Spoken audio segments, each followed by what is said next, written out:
هو الطلبية دحين بنوريها والبنات. أول مرة طبعا أطلب لهم طلبية من شيء. شغلتي؟ هاي بنات، لا يا شيخ بنات ايش هذا؟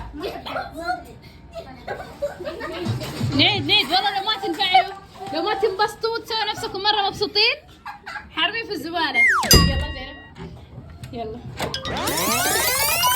بنات، ارمي هناك زينب في النص. طبعا هذه الطلبية من شي ان. تتوقع ايش هي؟ تتوقع ايش هي؟ ايش هو؟ تلميح اول. لا مو شراب. انتم تتوقعون ايش هو؟ طيب حطوا الطاولة دي قدامكم راح. وانتم اللي تشوفون الفيديو ايش تتوقعون الطلبية؟ اكتبوا لنا في التعليقات.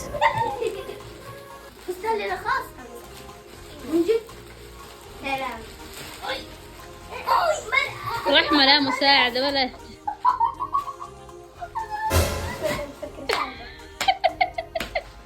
ليه؟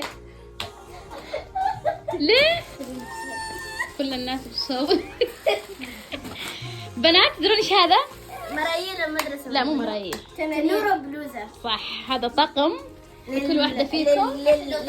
زينب ايش صار وردي؟ هذا الطقم لكم. طيب يلا حتلبسوا دحين توروني كيف.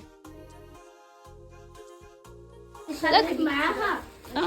ايوه يلا كل واحد تلبس هذا والشراب. طيب الحين يلا نروح البسوا تعالوا. قفلي رحمة، قفلي على الكاميرا يلا. نحط الشراب.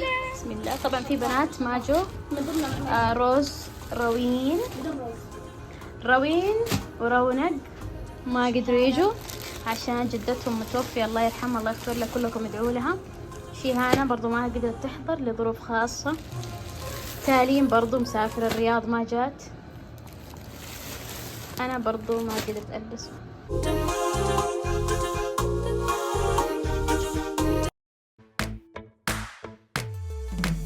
أنا أجمل تلميذ